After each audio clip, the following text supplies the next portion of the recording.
My daughter used to write me letters. Dear Dad, I don't know what you did to get sent away, but I wish that you never did it. Was it my fault? Was it Mom's fault? I wish I could turn back time. I love you no matter what. Love, Daddy's little girl.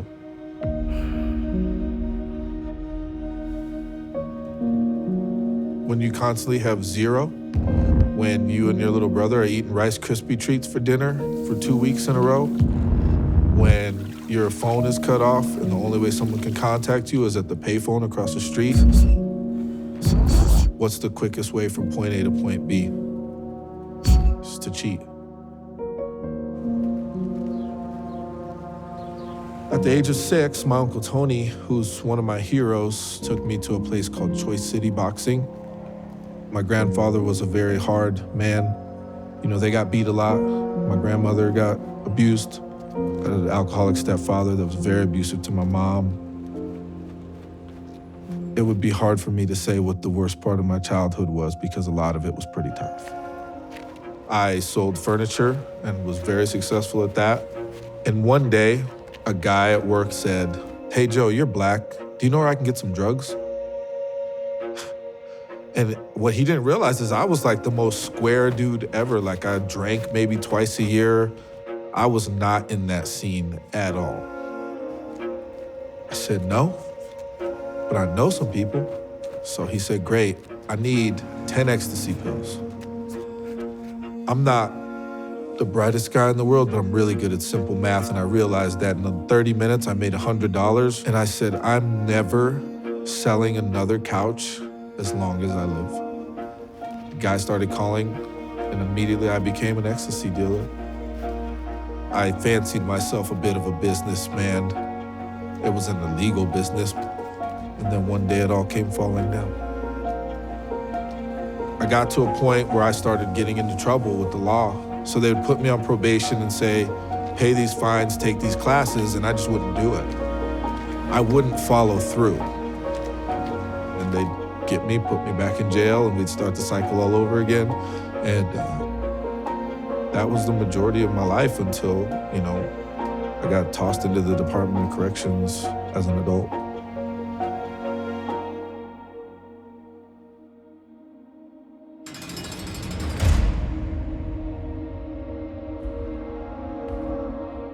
I was recommended for a boot camp.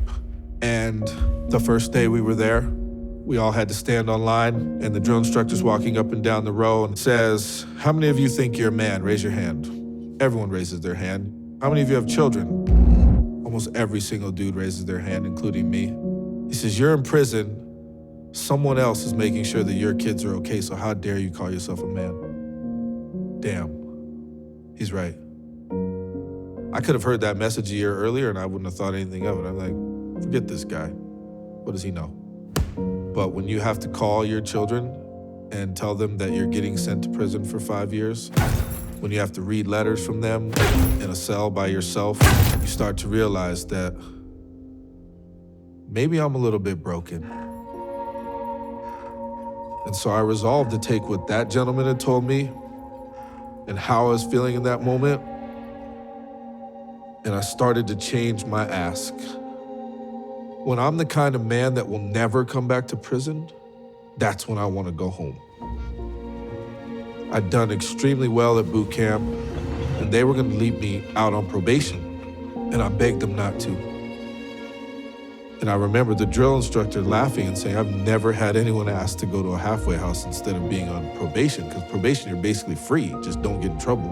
I said, you can't take me from all this structure and organization every day and leave me to my own devices. I'm not ready yet, and I'll come back here. Please put me in a halfway house." And they did. The first thing I did was call their mom. I said, "Can you please bring them to see me?" I was still in intake, and I see my daughter and my son walk in, and my son is jumping up and down. "Dad, Dad, Dad." And the lady that's helping, she looks over and she says, "You know what?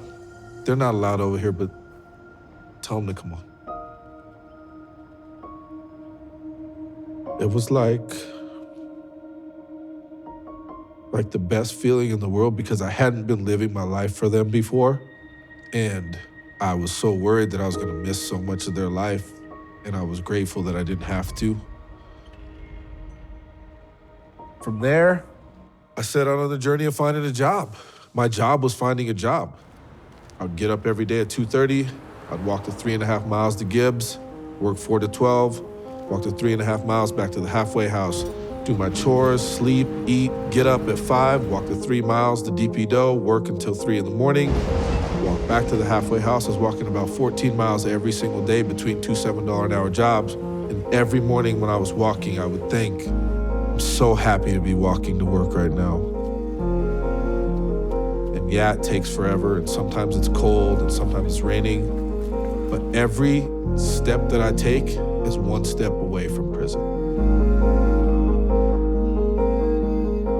And I'm okay with that. All you have to focus on is becoming better. I would read every day, work out, so when I came out, I didn't want to break those habits. Discipline was making sure that I worked out every single day, and it kept me out of trouble. It gave me something to focus on. My life just kept rolling from there. And then summer of 2016, I decided that I wanted to be my own boss. And that's how we got to Beautifully Savage. Beautifully Savage is the boxing fitness studio that I started in Fort Collins, Colorado. I feel that physical training, it was a way for me to feel good about myself because boxing is beautiful. To watch two skilled fighters now search for angles to land the perfect shot, courage, stamina. Those are the things that really matter, but those are also things that will make you successful in life. It's very humbling to me that a person who's made mostly the wrong choices in their life can still have the opportunity to start over and then create something that people are willing to support and get behind.